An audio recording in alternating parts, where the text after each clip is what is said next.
Hi to all, welcome back to our channel Casual Thoughts. Today I want to explain about respiratory system in human beings' lungs. Before that, we have to know some information about the respiration.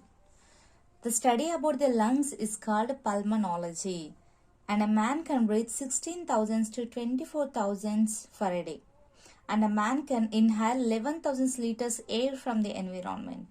A healthy adult human being can breathe 12 to 16 times for a minute. But after birth of the baby, a baby can breathe 32 times for a minute. At the age of 5 years old, a kid can breathe 22 to 26 times for a minute. At the age of 25 years age, a man can breathe 15 times for a minute. As well as 50 years age man can breathe 18 times for a minute. This is the minimum information about the respiration. Now we have to discuss about the main topic, respiratory system. First of all, we have to know the brief information about anatomy and physiology. After that, how the gas exchange works in alveoli. After that, the respiratory system works together with circulatory system. Here in this respiratory system, in anatomy and physiology have two types of tracts. Upper respiratory tract, just below the upper respiratory tract, there is lower respiratory tract. So here upper respiratory tract has some important parts. Now we have to discuss about that important parts. Nose, nasal cavity, pharynx and larynx upper part. So here the function of nose and nasal cavity, filtration of air. In this nose and nasal cavity there is hair-like structures. Structures are called like cilia, and with cilia there is mucus also. The function of cilia and mucus, trap dust, pollens and pollutants, warming, humidification. These are the important functions of nasal cavity.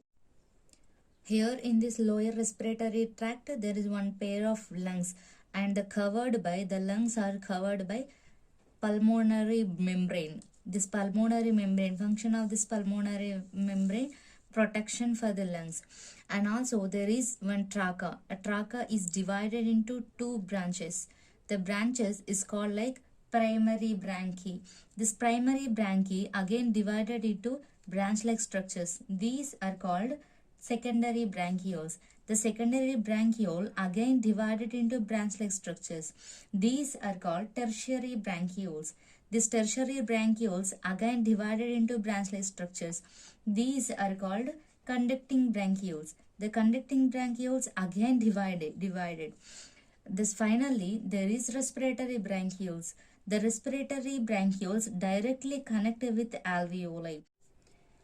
Alveoli is most important part in the lungs. Why? Because the alveoli structural and functional unit of the lungs. Because alveoli can exchange most gas in the lungs. And also among this alveoli there is some fluid. A fluid is called pleural fluid. And also when we have to observe under the microscope, alveoli looking like this structure. And also surrounding of the alveoli there is some blood capillaries. And blood capillaries have deoxygenated blood. Here the alveoli can absorb the carbon dioxide from the blood capillaries with the help of diffusers, and also at the same time with this diffusers oxygen can release from the alveoli into the blood capillaries. With the movement of this air, oxygenated blood is forming from the deoxygenated blood. Here the most important gas exchange in the alveoli. And now we have to discuss about the respiratory system works together with the circulatory system. Here this is the alveoli. As well as like this, with the help of diffusers, the movement of the air, deoxygenated blood converted like oxygenated blood. So here the color of pink indicate oxygenated blood, the color blue can indicate deoxygenated blood. Here the oxygenated blood, the pulmonary vein carries the oxygenated blood through into the heart, and heart can pump with the help of systemic arteries, and that will throw into the body organs except the lungs. Here the body organs have some blood capillaries. The blood capillaries can release deoxygenated blood into the systemic veins. The systemic veins is also pump into the heart, and heart can pump with the help of pulmonary artery. The pulmonary artery carries the deoxygenated blood and throw into the alveoli. and alveoli can the converted like deoxygenated to oxygenated. Like this process happening is again and again and again. This is the respiratory system to learn very easy to way. మానవ శ్వాస వ్యవస్థ కనుక చూసుకున్నట్లయితే మానవ శ్వాస వ్యవస్థలో కొన్ని ముఖ్యమైన భాగాలు ఉంటాయి. ముక్కు, బాహ్య నాసిక రంధ్రాలు, అంతర్నాసిక రంధ్రాలు, నాసికా కుహరము, ఉపజిహ్విక, స్వరపేటిక, వాయునాళం, శ్వాసనాళాలు, దాంతోపాటు పుపుస త్వచాలు, ఒక జత ఊపిరితిత్తులు, పుపుస ద్రవం, దాంతోపాటు వాయుగుండ్లు. ఇవి ముఖ్యమైన భాగాలు ఉంటాయి మానవ శ్వాస వ్యవస్థలు. అయితే ఏ భాగం ఏ విధమైన విధిని నిర్వర్తిస్తుంది అనే దాని గురించి చూసుకుందాం. ముందుగా మానవుని నాసిక కుహరము మరియు ముక్కు, ఏదైనా తీసుకున్న గాలిలో దుమ్ము, ధూళి, కలుషితమైన గాలి ఏదైనా ఉంటే దానిలో ఉన్న దుమ్మి, ధూళి రేణువులను అడ్డగించి ఎయిర్ని ఫిల్టరేషన్ చేసి లోపలికి పంపిస్తుంది.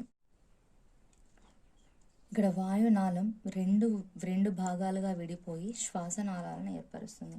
ఈ విధంగా విడిపోయిన శ్వాసనాళం మొదటగా విడిపోయిన దాన్ని ప్రాథమిక శ్వాసనాళంగా పిలుస్తున్నాయి. ఈ ప్రాథమిక శ్వాసనాళం ఊపిరితిత్తుల్లోకి ఎంట్రీ అయిన తర్వాత మరల విడిపోతుంది. ఈ విధంగా రెండోసారి విడిపోయిన భాగాలని ద్వితీయ శ్వాసనాళాలు అంటున్నాం. ఈ విధంగా విడిపోయిన ద్వితీయ శ్వాసనాళాలు మరల విడిపోయి తృతీయ శ్వాసనాళాలను ఏర్పరుస్తాయి. ఈ విధంగా ప్రాథమిక, ద్వితీయ, తృతీయ శ్వాసనాళాలను ఏర్పరుస్తూ చివరిగా శ్వాసనాళిక వాయుకోశాలతో అంతమయ్యే వాయుగోణులతో తెరుచుకుంటుంది. ఈ వాయుగోణులలోకి తెరుచుకుంటుంది. ఈ వాయుగోణులనే ఊపిరితిత్తుల యొక్క నిర్మాణాత్మక క్రియాత్మక ప్రమాణము అంటున్నాం. అంటే ఎక్కువ మొత్తంలో ఆక్సిజన్ అనేది ఈ వాయుగోణుల్లోనే మారుతూ ఉంటుంది. కార్బన్ డైఆక్సైడ్ నుంచి ఆక్సిజన్కి, ఆక్సిజన్ నుంచి కార్బన్ డైఆక్సైడ్కి వ్యాపనం అనేది వాయుగోణుల్లోనే ఎక్కువ మొత్తంలో జరుగుతుంది. కాబట్టి ఈ వాయుగోణులను నిర్మాణాత్మక క్రియాత్మక ప్రమాణం అని అంటున్నాం. ఇక్కడ వాయుగోణుని మనం అబ్జర్వ్ చేస్తే డీప్గా మూమెంట్ ఆఫ్ ఎయిర్ అంటే గాలి యొక్క మూమెంట్, కదలిక ఏ విధంగా ఉంటుంది అంటే రక్తకేశ నాళికల్లోని ఎక్కువ గాఢతలో కార్బన్ డైఆక్సైడ్ ఉంటుంది. అంటే దీన్నే మనం ఏమంటున్నాం, ఆమ్లజని రహిత రక్తం అంటున్నాం. అంటే ఎక్కువ గాఢతలో కార్బన్ డైఆక్సైడ్ ఉంటుంది. ఇక్కడ నుండి కార్బన్ డైఆక్సైడ్ తక్కువ గాఢతలోకి ప్రవేశిస్తుంది. వాయుగోణుల్లో తక్కువ గాఢతలో కార్బన్ డైఆక్సైడ్ ఉంటుంది.